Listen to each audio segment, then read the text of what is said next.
नमस्कार। कभी कभी हम ऐसे व्यक्तियों की तरफ आकर्षित होते हैं जो हमारे जीवन की जटिलताओं का सरलता से उत्तर देने का दावा करते हैं। हम उनके शब्दों में गहरी आध्यात्मिकता और शांति की खोज करते हैं, मानो उनके अनुभवों में हमारी भी जीवन यात्रा छिपी हो।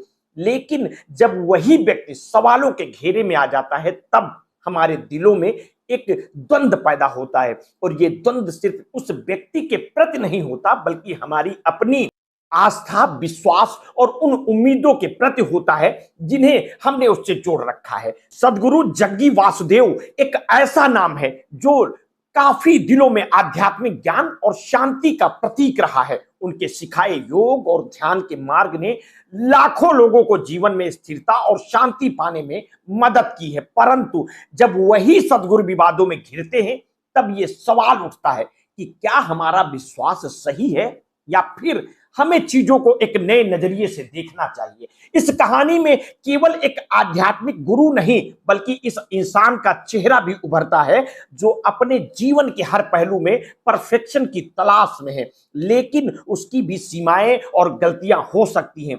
सदगुरु की बेटी की शादी और अन्य लड़कियों के संन्यास के मामले ने एक गंभीर प्रश्न खड़ा किया है। क्या आध्यात्मिक की आड़ में कुछ ऐसी सच्चाइयां छिपी हैं जिन्हें हमें जानना चाहिए? यह कहानी न सिर्फ एक विवाद की है, बल्कि यह उस विश्वास की भी है जिसे हम आध्यात्मिक गुरुओं से जोड़ते हैं। हमें इस पर सोचने पर मजबूर करती है कि क्या हमारी आस्था आंख मूंद कर होनी चाहिए या फिर हमें सच के साथ हमेशा खड़े रहना चाहिए। सवाल केवल किसी एक व्यक्ति का नहीं है, बल्कि पूरे समाज का है, जहां भरोसा और सच्चाई के बीच संतुलन बनाना जरूरी है।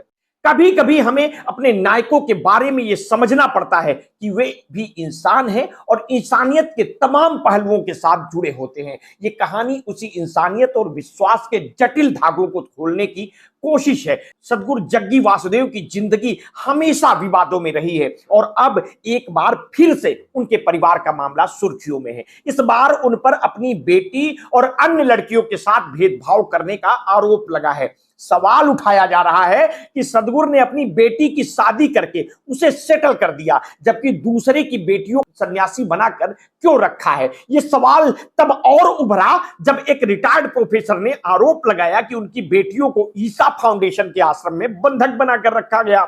सदगुरु जग्गी वासुदेव, जिन्हें उनके अनुयायी सदगुरु के नाम से जानते हैं, ईसा फाउंडेशन नामक एक आध्यात्मिक संगठन चलाते हैं। वे अपने प्रवचनों और योगा के माध्यम से दुनिया भर में मशहूर हैं। खासकर देश का पढ़ा लिखा इंटेलेक्चुअल तबका उनकी भक्ति करता है। सदगुरु का प्रभाव सिर्फ आम लोगों तक सीमित नहीं है, बल्कि देश के बड़े सेलिब्रिटीज और पावरफुल लोग भी उनके साथ नजर आते हैं। यहां तक कि प्रधानमंत्री नरेंद्र मोदी भी कई बार उनके साथ देखे गए हैं। ताजा विवाद तब शुरू हुआ जब रिटायर्ड प्रोफेसर ने मद्रास हाईकोर्ट में याचिका दाखिल की, जिसमें उन्होंने आरोप लगाया कि उनकी बेटियों को ईसा फाउंडेशन में बंधक बनाकर रखा गया है। और इस मामले पर सुनवाई करते हुए मद्रास हाईकोर्ट ने आश्रम की जांच के आदेश दिए। हफ्ते 150 पुलिसकर्मियों को एक टीम ईसा फाउंडेशन के आश्रम की जांच करने पहुंची थी। हाईकोर्ट ने यह भी सवाल उठाया कि जब सदगुरु की बेटी शादीशुदा है तो वे दूसरों की बेटियों को सन्यासी बनाने के लिए क्यों कहते हैं। मामला इतना बढ़ गया कि मामला सुप्रीम कोर्ट तक जा पहुंचा और 3 अक्टूबर 2024 को सुप्रीम कोर्ट ने आश्रम की जांच को रोक दिया। सुप्रीम कोर्ट के मुख्य न्यायाधीश DY Chandrachud, justice JB Pardiwala और जस्टिस मनोज मिश्रा की बेंच ने सुनवाई के दौरान प्रोफेसर की दोनों बेटियों से वीडियो कॉल पर बात की। बेटियों ने कोर्ट को बताया कि वे अपनी मर्जी से आश्रम में रह रही हैं और मद्रास हाई कोर्ट को भी यही जानकारी दी थी। हालांकि केस पूरी तरह से खत्म नहीं हुआ है और अब इसकी अगली सुनवाई 18 अक्टूबर को होनी है। यह पहली बार नहीं है जब सदगुरु का नाम किसी विवाद से घिरा हो। इससे पहले उनकी पत्नी विजय कुमारी की मौत को लेकर भी उन पर सवाल उठाए गए थे। आरोप था कि उनकी पत्नी की मौत असामान्य परिस्थितियों में हुई थी और इसमें सदगुरु का हाथ था। सदगुरु का दावा है कि उनकी पत्नी ने अपनी मर्जी से 33 साल की उम्र में प्राण त्याग दिए। उनका कहना है कि विजय कुमारी जिन्हें वे प्रेम करते थे, वे उसे प्रेम से बिज्जी कहते थे। आध्यात्मिक मार्ग पर चल रही थी और उन्होंने पहले ही यह तय कर लिया था कि वे ध्यान के दौरान देह त्याग करेंगी।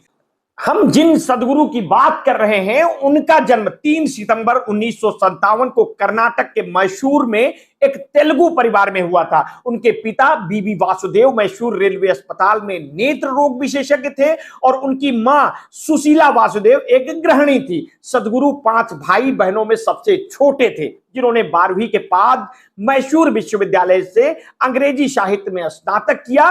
पढ़ाई के बाद उन्होंने बिजनेस की दुनिया में कदम रखा और एक सफल बिजनेसमैन बने।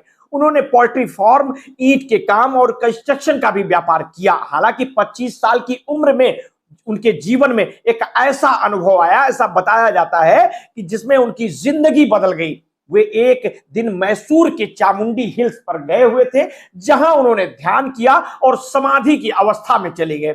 इस अनुभव ने उन्हें आध्यात्मिकता की ओर प्रेरित किया, ऐसा माना जा रहा है और मीडिया रिपोर्ट्स कहती है। उन्होंने अपना बिजनेस छोड़ दिया और लोगों को इस अनुभव का ज्ञान बांटने के लिए योगा सिखाने लगे। 1983 में उन्होंने पहली बार योग की क्लास शुरू की। सदगुरु की पत्नी विजय कुमारी से उनकी मुलाकात योग के कार्यक्रमों के दौरान हुई थी।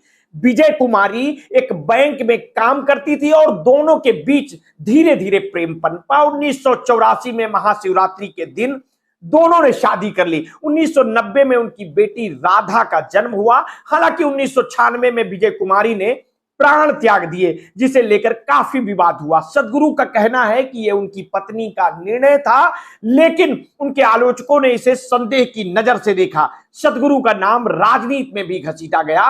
उन पर यह आरोप लगता है कि वे बीजेपी के समर्थक हैं और कई बार राजनीतिक मंचों पर भी वो नजर आते हैं। सीएए एनआरसी के मुद्दे पर उन्होंने सरकार का समर्थन किया था, जिसके बाद उनकी वीडियो को प्रधानमंत्री नरेंद्र मोदी ने भी सोशल मीडिया पर शेयर किया था। इसके चलते उन्हें प्रो बीजेपी बाबा कहा जाने लगा। फिलहाल सदगुरु फिर से विवादों में हैं और इस बार मामला ईसा फाउंडेशन में रहने वाली लड़कियों को लेकर है।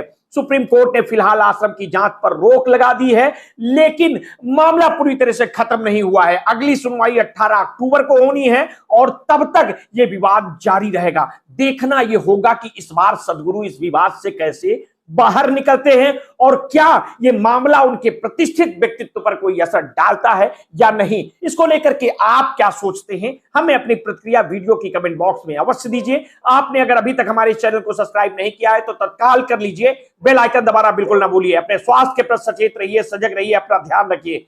बहुत बहुत धन्यवाद। साधुवाद।